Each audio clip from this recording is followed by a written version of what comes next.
The Public Service Defender Corporation addressed the Senate body on Bill 99, a measure they believe would remedy a major issue they have encountered with their clients for the past 14 months, explains alternate public defender John Morrison. When everything was initially put into a shutdown, DOC didn't want any family visitations, and they didn't want attorneys even coming to see their clients until they had a chance to put their own safety protocols into effect. We noticed at some point that we weren't getting nearly as many phone calls as we thought we should be getting.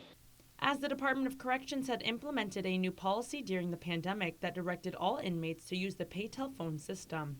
However, many incarcerated are indigent and do not have the funds to contact their attorneys. This was a terrible circumstance. Not only did it deprive them of an important right, but I think the number of co-sponsors attached to this bill shows a certain experience with this. It didn't allow the court system and the normal process of criminal justice to even function. Bipartisan Bill 99 was introduced by Vice Speaker Tina Muñoz-Barnes and co-sponsored by various other senators. The legislation creates the FMLIC for Inmates Fund, a free service for those behind bars to contact their legal counsels. According to the measure, the phone service provider deposits 15% of net revenues into the Government of Guam General Fund as a condition to doing business within the prison. If made law, this deposit would become an account for indigent inmates to utilize the Paytel system.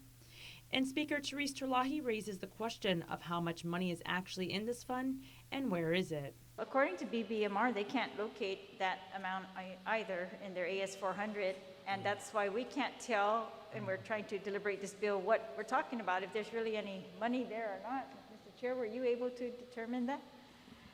No, but I'm not surprised. There's many things that goes to the government that some people can't even figure out where the money's at. That's something this bill will actually fix it.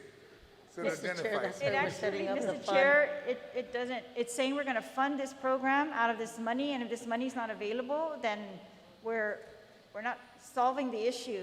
Public Service Defender Corporation Executive Director Stephen Hattori says they ran a toll-free 2-month pilot program.